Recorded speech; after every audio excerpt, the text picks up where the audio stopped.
김정숙 교수님께서 홍구범 문학이 말하려는 것들과 그 현재성에 대한 발표를 해 주시겠습니다. 발제 시간은 30분이고요. 토론은 질의응답까지 포함해가지고 20분입니다. 예, 진행할 수 있도록 하겠습니다. 네. 예. 안녕하세요. 지금 소개를 받은 홍구범 문학 발제를 맡은 김정숙입니다. 반갑습니다.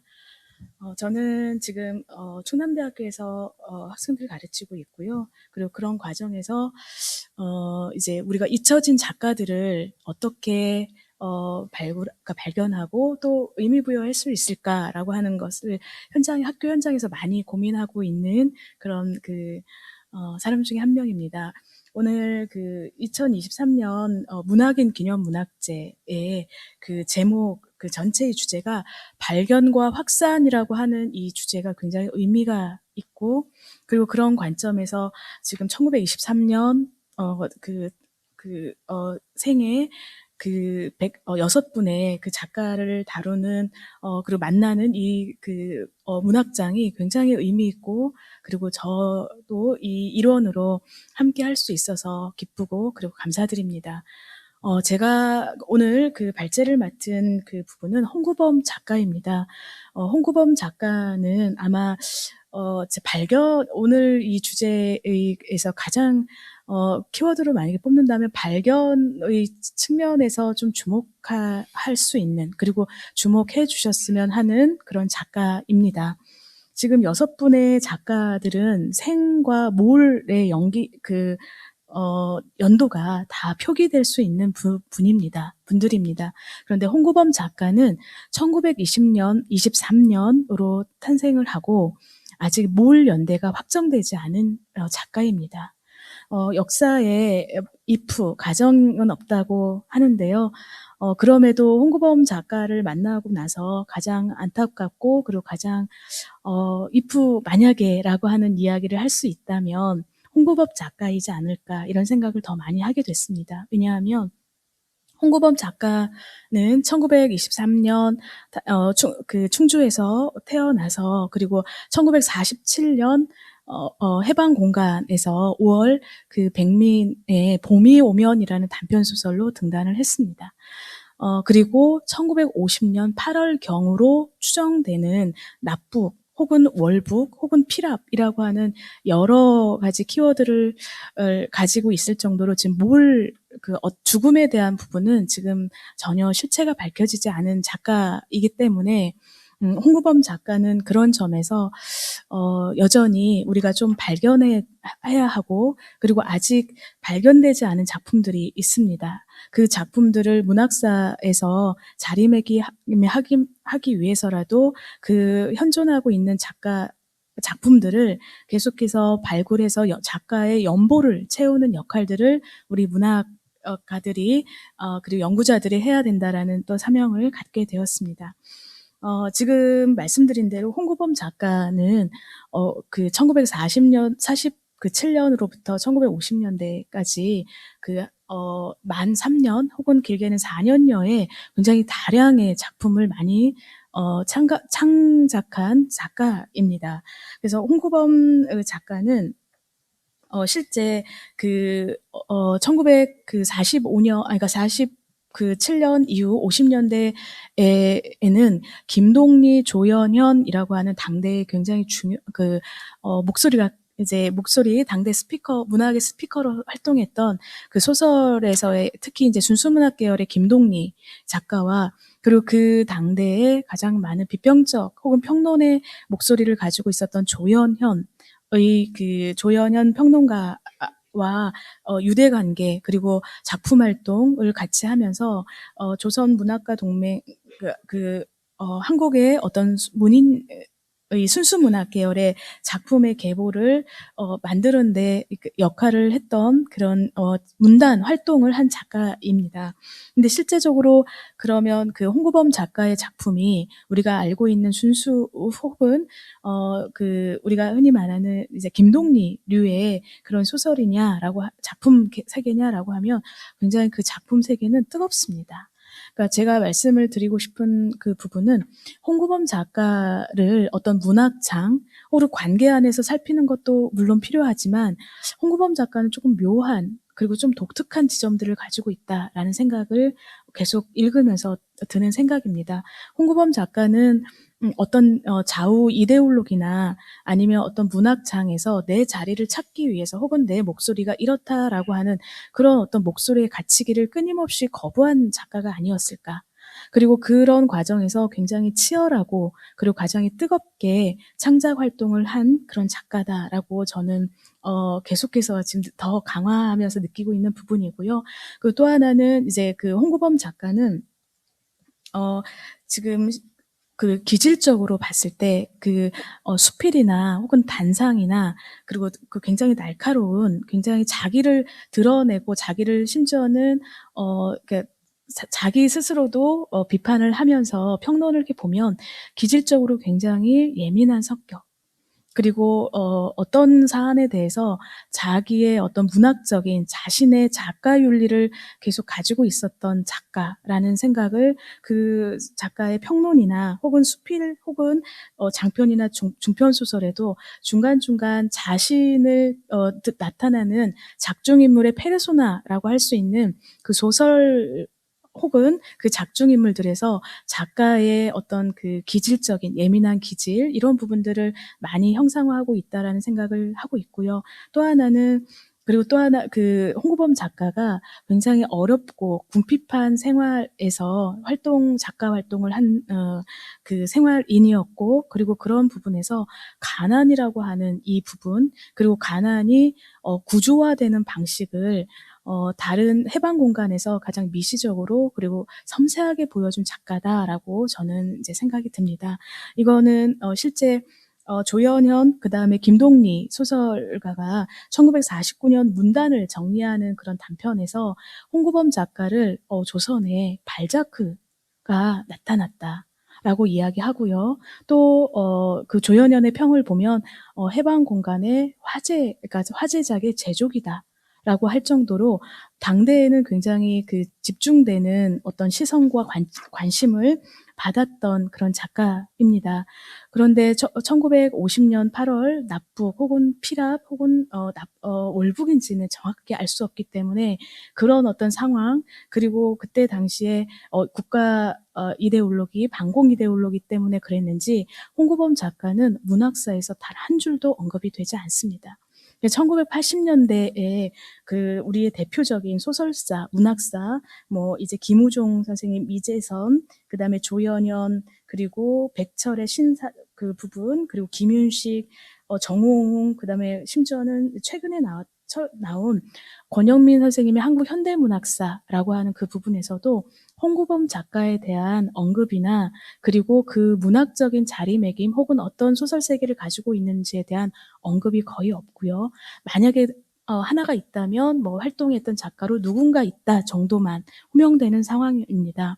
그러니까 1949년부터 1988년 해금 조치가 이루어진 거의 30년 동안은 40년 가까이 그냥 이렇게 블랙홀처럼 어떤 누구도 홍구범 작가를 지금 파악하고 있지 않았다, 언급하지 않았다.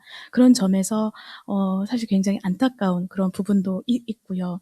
그래서 1988년 이제 납북 월북 작가에 대한 해금 조치가 있은 후에 그때부터는 우리 한국문학사가 좀 더 다양한 목소리 그리고 이제 월북 혹은 납북됐던 그런 문인들에 대한 그 연구들이 활발하게 이루어지는 어떤 일환의 차원에서 충북 작가회의가 2007년도에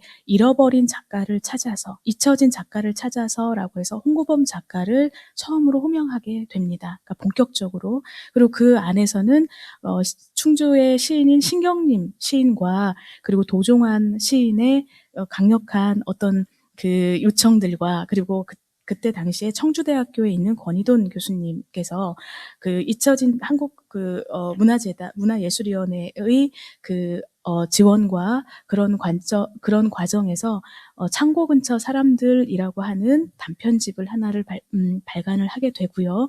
그리고 이어서 2009년도에는 현대문학 국학자료원에서 그 홍구범 문학 전집이 발간이 되면서 홍구범 문학에 대한 논의들, 학술적인 담론장으로 이제 들어오게 됩니다. 근데 실제적으로 그 한국문학사에서 연구자들에서 홍구범 문학은 학술적인 그 논문으로는 한 10편 정도, 10편 내외, 좀 반복적인 걸 빼면 10편 안쪽으로 있어서 실제 다른 작가들에 비해서는 학술적인 담론 혹은 학술적인 연구의 본격적인 대상이라고 보기는 아직은 좀 어렵고요. 그런 점에서 저는 오늘 홍구범 문학이 발견 차원에서 그리고 어떤 특정한 문제의식이나 연구 방법 차원보다는 홍구범 작가를 좀 같이 공유해 주십사. 그리고 홍구범 선생의 그 삶과 문학에 대해서 우리가 관심을 갖고 애정을 가지면 더 좋겠다라는 부분에서 홍구범 문학의 전 생애와 전체 전모를 이렇게 발제의 기술로 담았습니다. 그래서 두 번째 장을 보시면 이제 그동안 있었던 홍구범 작가에 대한 그 선행 연구를 지금 제가 찾을 수 있는 최대치로 찾고 읽고 이제 그 부분에 대해서 어떤 논의들이 주로 어떤 키워드를 가지고 초점을 맞추어서 홍구범 문학을 연구했는지 이 부분들을 담았습니다. 그래서 이제 홍구범 문학에 대한 연구는 해금 이후에 최근까지 이제 꾸준히 한 번에 폭발적으로 일어나진 않았지만 그래도 이제 우리 사회가 변화하고 있고 그리고 사회가 다문화되면서 실제적으로 과연 지금 현재를 조망하고 현재를 가늠하는 그런 과정에서 과연 그 기원은 어디였을까? 그리고 또 길게는 그 전이었겠지만 지금 저는 2023년도 우리 지금 이곳의 모습이 굉장히 100년 전의 모습하고도 너무나 겹쳐오는 부분도 있고요. 그래서 좀 안타깝고 좀 어떻게 이 부분을 풀어갈까라고 하는 그런 사회적인 그런 생각들도 많이 하게 됐고요. 최근에요. 특히 홍구범 문학 그 작가의 작품들을 읽으면서 가장 많이 나오는 용어들이 가난, 불평등, 자본, 폭력 구조, 또 하나 디아스포라, 그리고 좀 가장 많이 요즘 많이 되고 있는 강제동원 혹은 강제징용에 대한 이 부분들을 굉장히 많이 담고 있고 그리고 그런 부분에서 이 홍구범 문학이 우리의 지금 이 현재성과 굉장히 닮아 있고 우리의 지금 문제의식의 기원 혹은 어떤 기원까지는 아니더라도 그런 상황들을 살펴보는 데 있어서 굉장히 유의미한 자료적인 것뿐만 아니라 미학적인 가치가 있겠다라고 생각을 했습니다.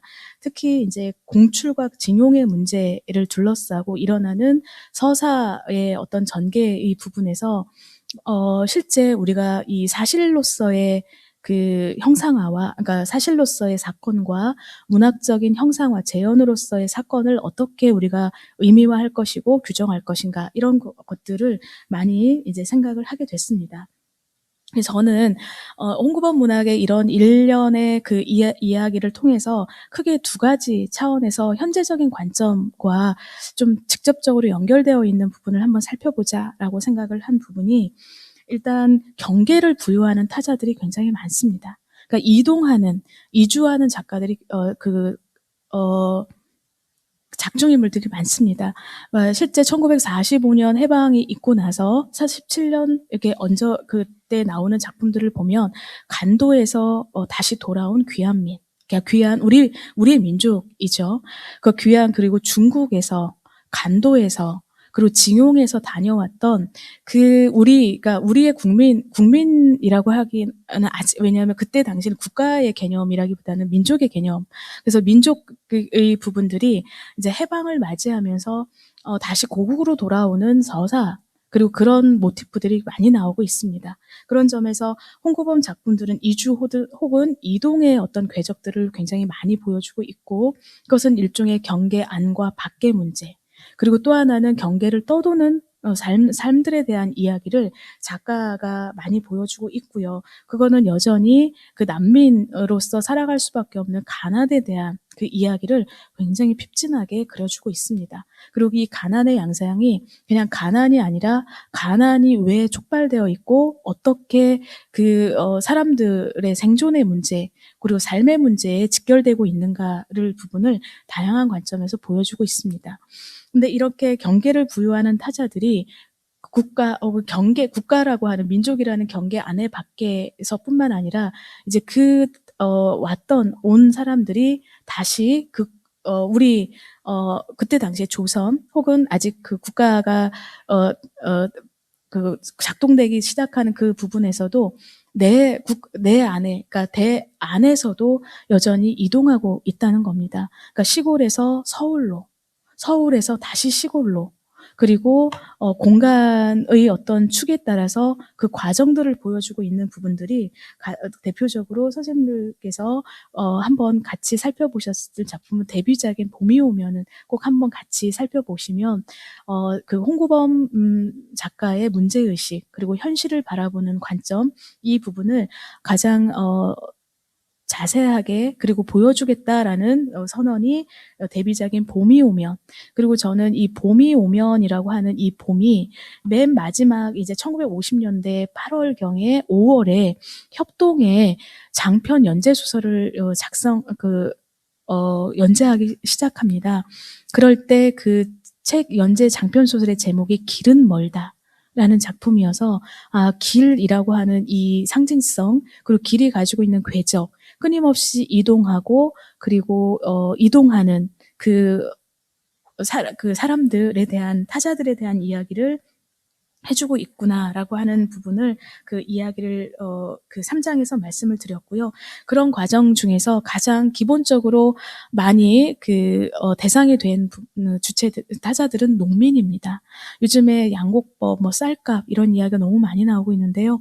그 홍구범 그 소설에서 가장 키워드 중에 하나가 가난인데 어떤 가난이냐면 쌀값에 대한 부분입니다.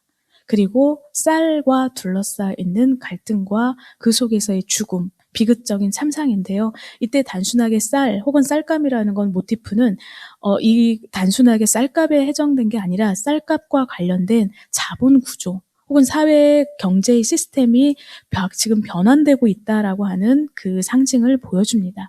그래서 쌀과 관련되어 있는 이 재화가 어떻게 다른 재화에 밀려나는지, 그리고 자본이 어떻게 쌀값이나 그런 그 당시에 양곡에 대한 관리들이 어떻게 수탈의 과정으로 나아가는지, 그러면서 그 당시에 대중 소비 문화 그리고 소비 이제 특히 서양에서 들어오는 물품들, 담배.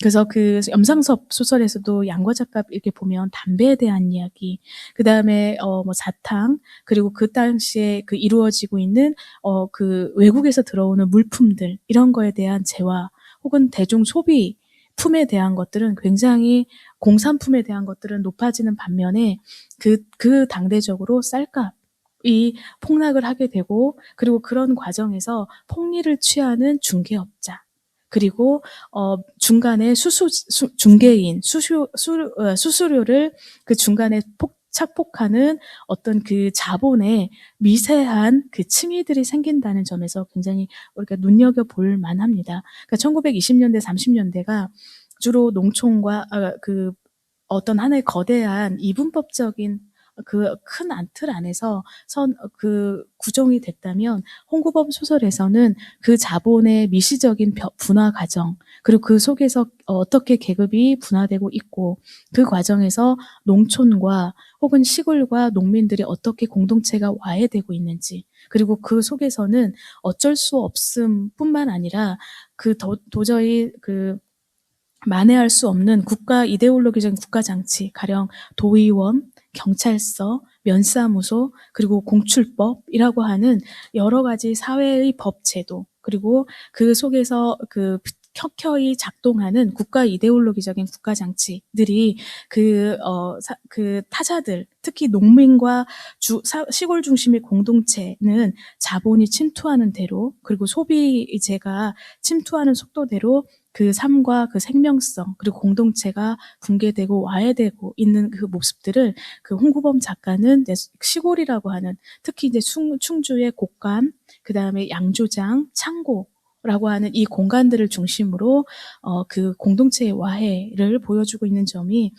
같이 한번 공유하고 싶었던 부분입니다.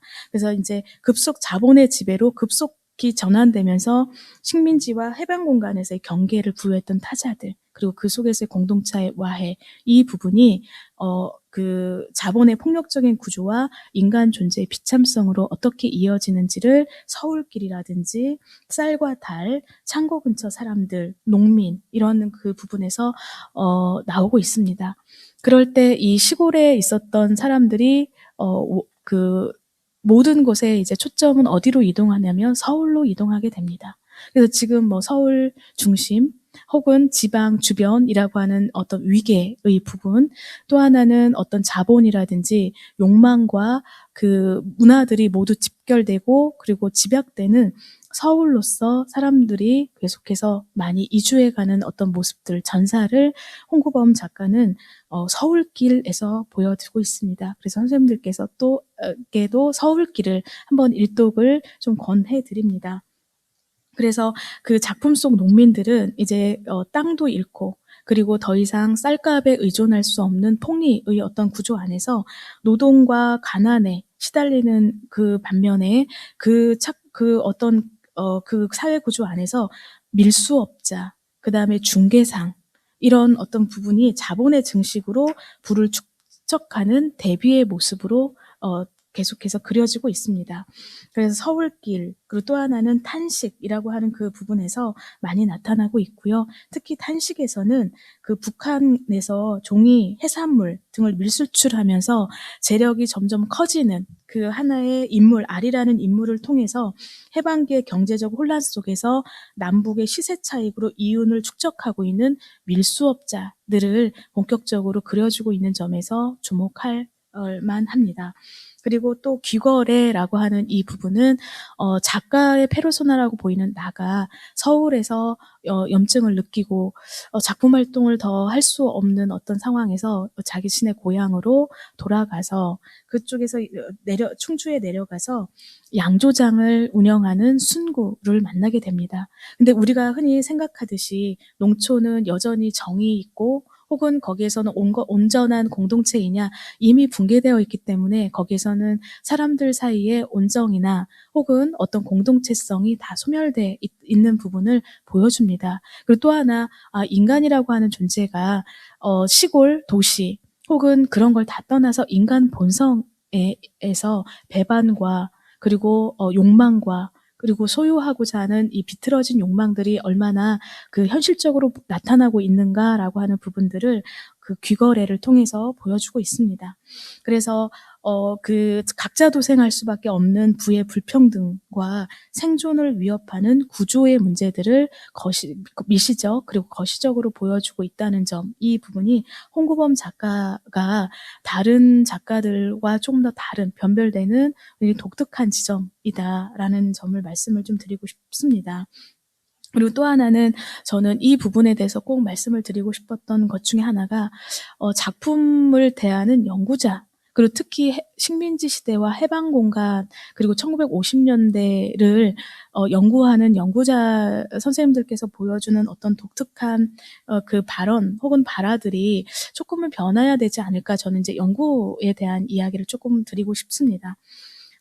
그 연구자, 선행 연구들을 보면, 물론 이제 작품 속 인물들의 고통과 비극적 삶이 그들의 현실적인 처지와 순진함에서 일정 부분 기인하고 있습니다.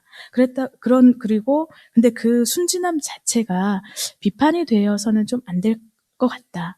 우리가 해방 공간과 식민지 시대와 1950년대를 읽어내는 독법은 조금 달라져야 하지 않을까라는 생각을 더 해보게 됐습니다. 왜냐하면 홍구범 작품 속에 순진하고 순수한 어떤 심성을 지닌 인물들은 부끄러움도 알고 있고 자기 성찰도 하고 자기 스스로 내가 어떤 사람인가, 내가 좀 속물인가, 내 욕망이 내 옆에 있는 사람들에게 미안한 일인가라는 걸 끊임없이 이야기를 그리고 자기 목소리를 드러내고 있거든요.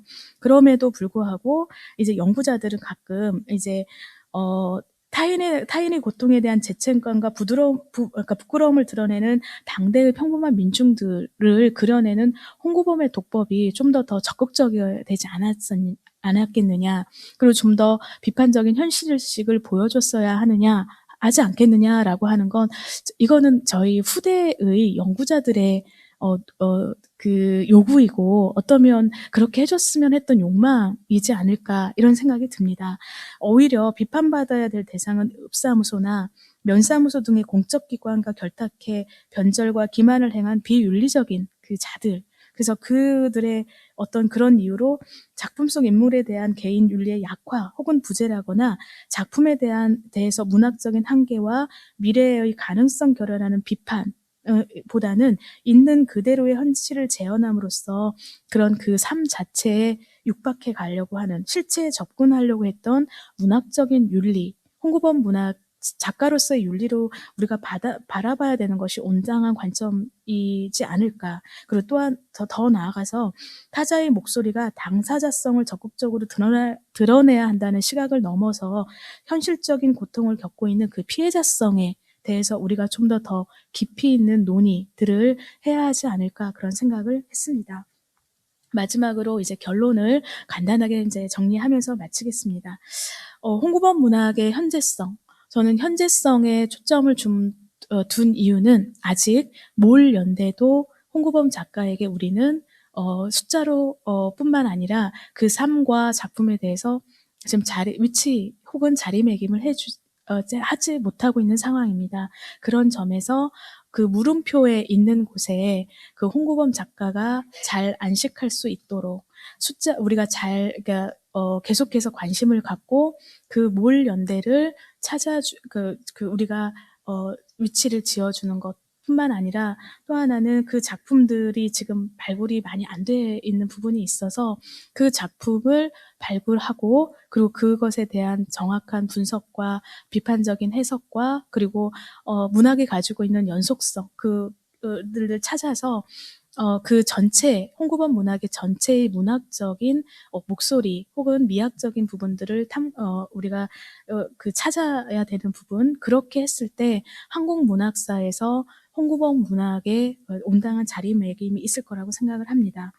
홍구범 문학은 해방과 한국전쟁 시기 사회상을 집중적으로 묘사해내고 있고요. 특히 떠도는 존재들의 빈곤함, 그리고 고통에 타자화된 삶을 보여주고 있는 것, 그리고 누구보다도 그 호모사케르라고 하는 이 부분, 그리고 그 불안과 그 당대의 어떤 어려움, 그 위험 사회를 굉장히 잘 보여준 그런 작가라고 보게 됐습니다.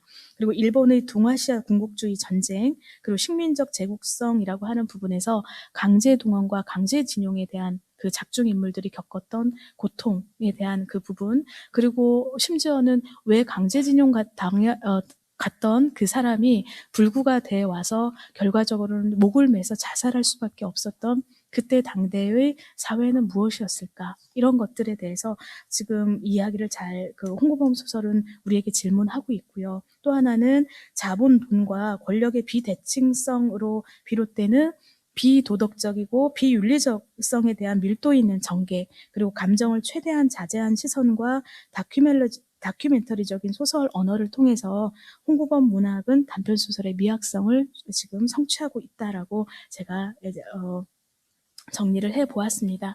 이 밖에도 그 홍구범 소설이 가지고 있는 그 인간 생존과 존엄을 억압하고 파괴한 어떤 부분에서 제국과 권력과 자본이라고 하는 이 부분이 지금 이 시대에 차별과 혐오의 문화, 그리고 부의 불평등의 사회에서 지금 우리 사회 혹은 공동체가 빈 공간이 되어가고 있는 이 시점에서 홍구범 문학은 우리에게 지금 얼마나 그 시대로부터 변화해 왔고, 그리고 좀 더 건강하고, 그리고 튼튼한 공동체인가라고 하는 부분을 우리에게 대묻고 있고, 우리는 그 문학뿐만 아니라 우리 삶에서 혹은 문학을 통해서 계속해서 그 질문에 대해서 대답하고, 그리고 문학을 새롭게 읽어내는 독법 갱신하면서 읽어내면서 그 홍구범 문학과 목소리에 그 온당한 합당한 자리가 마련되길 그런 바라는 마음으로 오늘 발제를 준비해 봤습니다. 지금까지 들어주셔서 감사드립니다. 네. 예, 김정숙 교수님 감사합니다. 1947년부터 1950년으로 추정되는 3년의 기간 동안 해방기라는 특수한 공간을 형상화한 문학적으로 견디는 작가이기 때문에 아마 해방기라는 그 시기를 바라보는 한 작가의 젊은 작가죠. 27살의 세상을 떠난 걸로 추정되는 젊은 작가의 시선을 볼 수 있는 중요한 텍스트로서 의미하시지 않을까라는 생각을 해봅니다. 김정숙 교수님께서는 이주 가난 경계라든지 아니 또 해방기의 특수성 속에서 그 농민 가난이라는 형상화들, 그리고 현대 연구자들이 홍구법을 연구했었을 때 순수라든지 작가 윤리적 측면 속에서 재해석될 여지는 없는지 하는 문제제기를 해주시면서 발표를 해주셨습니다. 다음으로 안미영 교수님께서 토론을 진행해 주시겠습니다.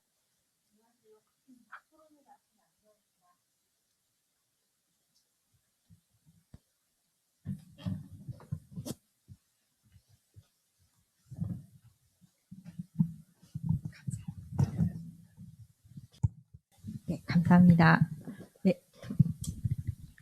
네, 준비한 토론문을 보면서 토론을 하도록 하겠습니다. 2023년 23번째 탄생 100주년 문학인 기념 문학제 함께하게 되어서 기쁩니다. 왜냐하면 저도 충주에서 올라왔거든요. 서울로. 홍구범이 그러했듯이. 그래서 여기 홍구범은 충주 출신의 작가로 알고 있습니다. 저는 작가가 태어나서 걷고 살아온 충주 지역을 저희 학교 건국대 글로컬 캠퍼스가 있어서 오가고 있고 주중에는 충주에 머물고 있습니다. 그래서 뜻깊은 인연이라고 생각하고요. 그래서 이걸 준비하면서 기존에 김정수 선생님께서 논문을 발표하셨던 한국 문학사의 소외자 홍구범 문학의 외연 확장을 위한 3가지 접근을 봤는데요. 이미 이제 뭐 정기적 접근이라든지 장르적 그다음에 공간적 측면을 비롯해서 홍구범 문학 세계의 전모를 잘 밝혀놓고 계십니다. 그리고 이제 오늘 발표하신 내용에서는 이제 홍구범의 생애, 그 다음에 이제 문학 연구사의 이제 전개 과정, 연구자들이 어떻게 연구해 왔는지, 아까 사회자 선생님께서 말씀하셨듯이 경계를 부여하는 타자와 공동체, 그 다음에 뭐 자본의 폭력적인 구조, 해방 이후에 그런 인간 존재의 비참성이라든지, 이런 전모를 통해서 홍구범 문학이 가지고 있는 현재의 의미, 현재적인 가치를 말씀하고 계십니다. 덕분에 많이 공부를 했고요. 전 선생님의 의견에 공감하고 아까 경계자라고 하셨을 때 저는 조금 더 좀 구체적으로 충주라고 하는 것 지역을 경계로 볼 수 있거든요. 그 서울과 시골이라고 하는 그 경계라고 하는 공간이 해방 공간에 어떤 의미가 있는지 제가 느끼고 있는 충주에 대한 말씀을 1번에 드리고 그다음에 2번하고 3번은 질문을 준비했습니다. 1번을 보면은요. 그 선생님께서 지적하신 바와 같이 홍구법은 45년에서 50년 서울과 지역을 오가며 서울과 지역 문제 모두를 목도하고 소설 속에 담아내고 있습니다. 당시 이제 20대의 청년 작가가 이제 양자를 오가면서 이제 45년, 50년 해방 공간의 모습을 좀 더 골고루 볼 수 있는 이점이 있지요. 그가 몸담고 있었던 지역인 충주의 지리적인 특징을 통해서 이게 가능했다라는 말씀을 좀 드리고 싶은데요. 아시겠지만 그 중부 내륙 중앙에 이제 충주가 위치하고 있고 중원 고구려비가 있죠. 저희 충주에는. 그래서 한강 백길과 육로 교통의 길목으로 충청의 행정, 문화, 경제 중심으로 과거에서부터 오래된 그런 지역이죠. 이건 이제 여러분들이 잘 알고 있고 좋아하시는 신경님의 목계장터라고 하는 시를 보면, 알 수 있는데요. 제가 충주에 가면서 또 이 목계장터의 원래 그 장소를 직접 방문해 봤거든요. 지금은 이제, 물길을 이용하지 않기 때문에, 아까 오영미 교수님께서도 말씀하셨는데, 일종의 어떤 그 문학관 형태의 기념관 형태로 운영이 되고 있는데, 근데 그곳에 가면은, 이제 우리가 충청도 하면 청풍명울이라고 하는데요. 강과 뭐 산, 이런 것들에 대한 향수를 느낄 수 있고, 옛날에 이렇게 경부선이라든지 철로가 있기 이전에 물길을 이용해서 서울로 장사를 하고 사람들이 오고 갔던 어떤 흔적들을 느낄 수가 있습니다.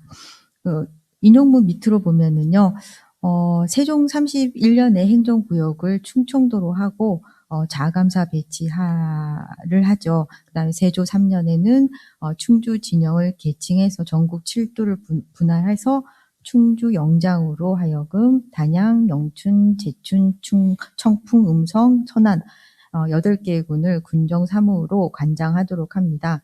선조 25년에는 임진왜란 신립장군이 탐금대에서 패전하면서 이때부터 이제 좀 영락하게 되는데요.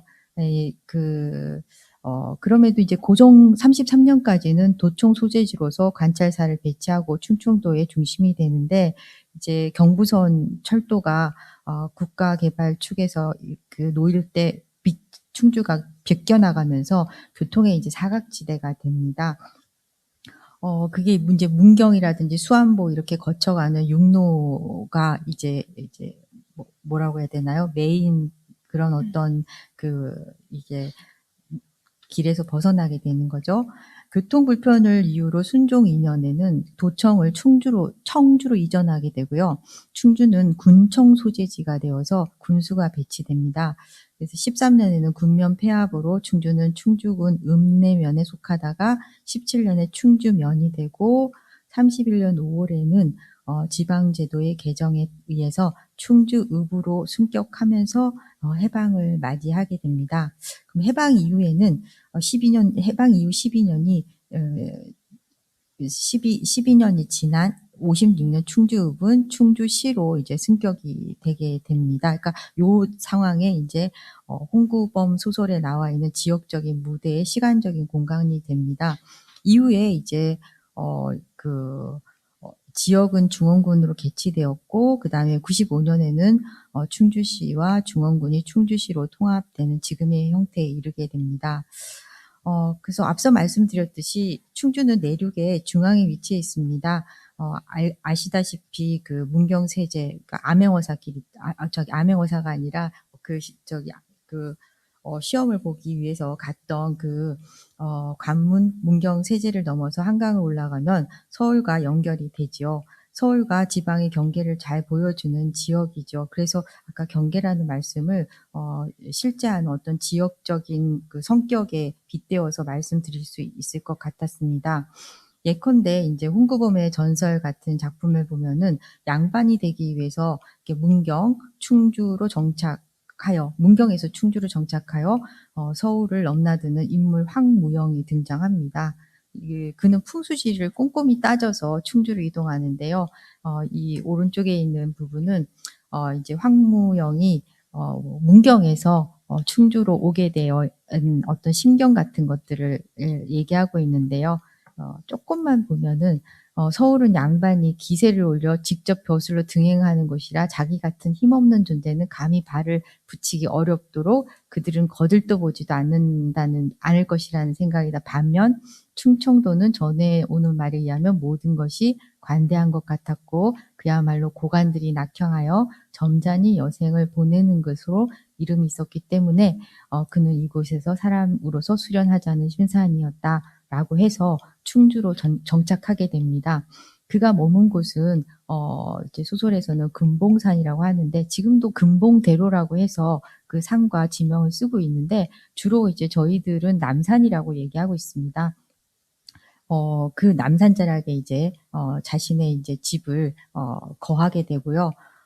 거기에서 이제 그 양반이 되기 위해서 토에게 아첨하면서 이렇게 서울로 왔다 갔다 하기도 하고 그런 다음에 나중에 양반이 안 되니까 서울에서 다시 충주로 내려오려다가 부끄러우니까 할 수 없이 그냥 그 충주로 오기보다도 오히려 호남 쪽으로 빠져가지고 그때 막 동학 운동을 하고 있으니까 그 사람들이랑 막 어울려서 너 참 장사다 이렇게 부추김 때문에 동학에도 가담하고 그러다가 나중에는 또 동학도들을 배반하는 그런 캐릭터인데요.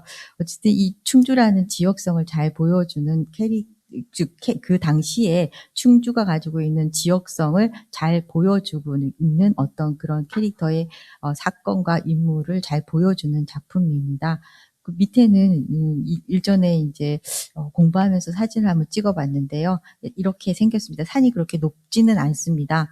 그 산에는 앞서 말씀드린 것처럼 그 원효대사가 창건했다고 하는 이 창룡사가 있고요. 신경림의 목계장터에도 이 흑룡이라고 얘기 나오는데 여기에도 이런 그 용과 관련되어 있는 어떤 전설을 가지고 있는 그런 절입니다. 이렇게 간단하게 좀 소개하고요. 나머지 이제 선생님께 궁금했던 점은 2번, 3번인데요. 해방공간의 그 홍구범 문학이 가지고 있는 가치나 의미에 대해서는 잘 들었는데 혹시 이제 동시대 작가와 비교해 본다면 어떤 면에서 차별점을 가질 수 있는지 창작관과 문학관 측면에서 한번 말씀해 주셨으면 좋겠고 아울러 홍구범 문학의 현재성에 대해서 말씀해 주셨는데 짧은 시간에 못다 했던 말씀 중에 하시고 싶은 말씀이 있으면 좀 더 구체적으로 듣고 싶습니다. 네. 감사합니다.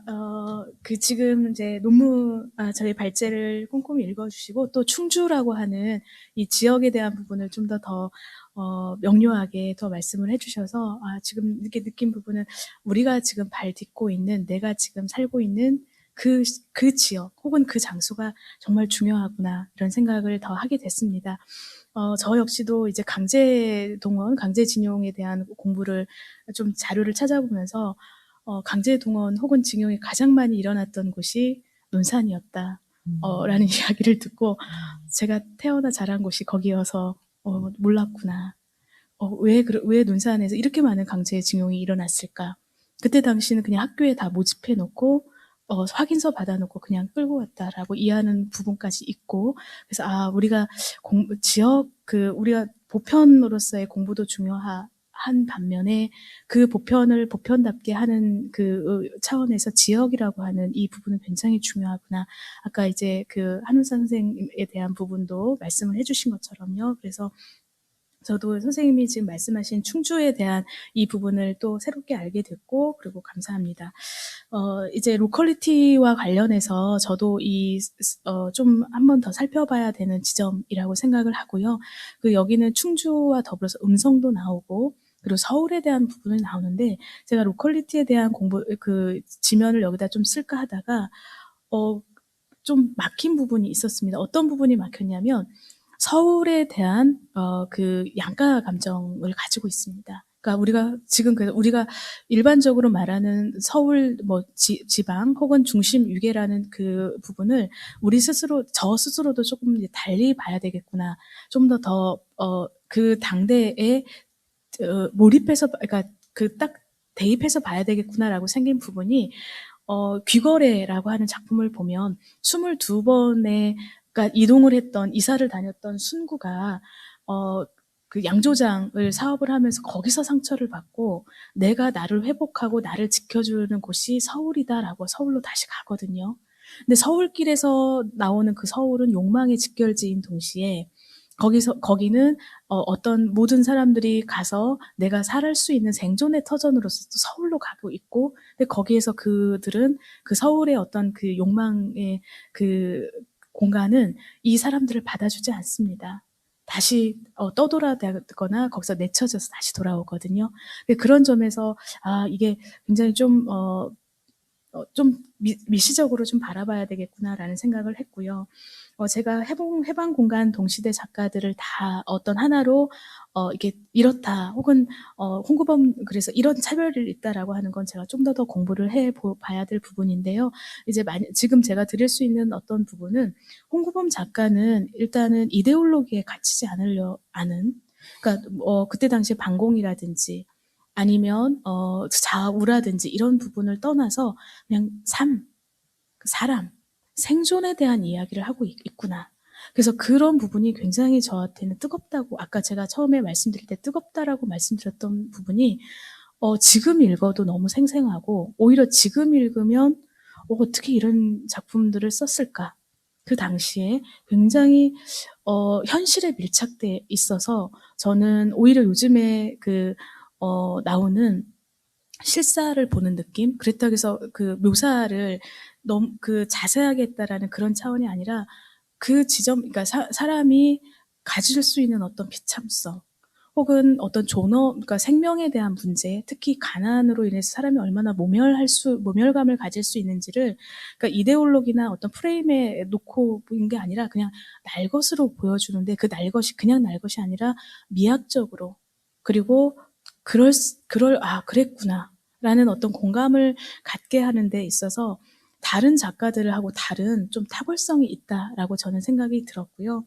그런 점에서 그냥 삶을 그대로 보여줬다는 점, 그게 되게 중요한 부분이고, 앞으로 이제 어떤 홍구범을 좀 더 보겠느냐라는 말씀을 저한테 이제 물어주신 것 같습니다.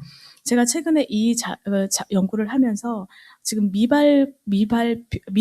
발견된 작품을 하나 발견을 했습니다. 너무 고맙게도.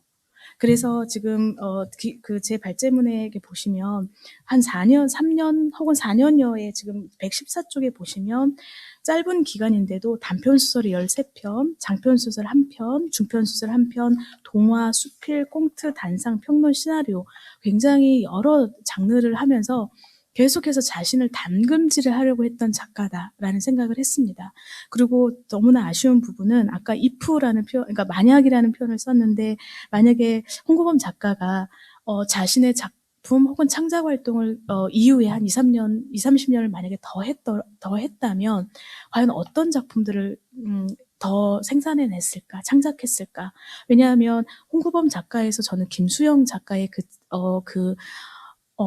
생활자, 그 다음에 우수감, 우울감, 그리고 좀 찌질한 어떤 소시민성, 이 부분을 홍구범 작가의 작품에서도 느꼈거든요. 그런 부분이고, 제가 시나리오 한 편인데 이 시나리오가 한 편이 아닐 수 있겠는 게, 그러니까 시나리오 한 편이 저희 홍구범 문학 전집을 보면 시나리오 황진이로 나와 있는데, 제가 볼 때는 지금 제가 발굴한 작품이 소녀 황진이라는 단편소설입니다. 그래서 아마도 이 시나리오가 그 단편소설의 오기가 아닐까. 그래서 작품 연보도 제가 좀 새롭게 지금 작성을 하고 있고요. 그리고 소녀 황진이가 지금 1949년 이 정도에 지금 나와 있어서, 그리고 기존의 작품들과 굉장히 다릅니다. 목소리가.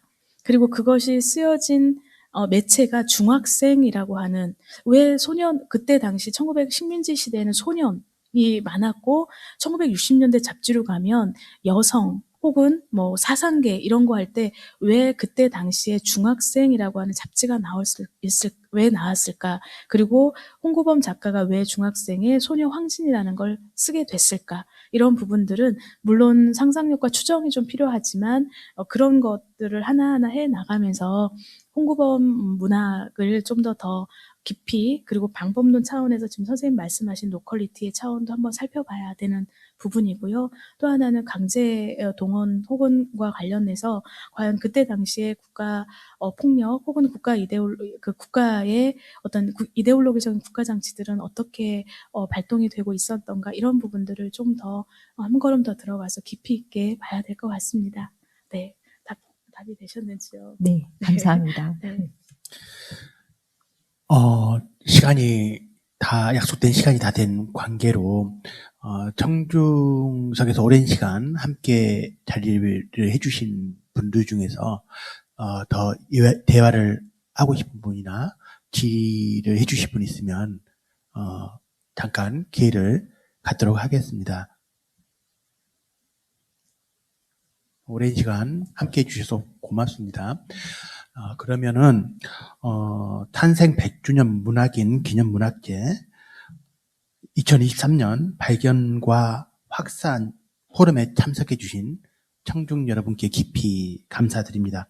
그리고 유튜브 생중계를 통해서도 시청해 주신 여러분들께도 감사의 말씀 올립니다. 내일 금요일 저녁 7시에 마포중앙도서관 6층 마중홀에서 100년을 위한 낭독이라는 또 다른 행사가 기획되어 있습니다. 거기 그 행사에도 많은 관심 부탁드립니다. 이상으로 마치도록 하겠습니다. 감사합니다. 감사합니다.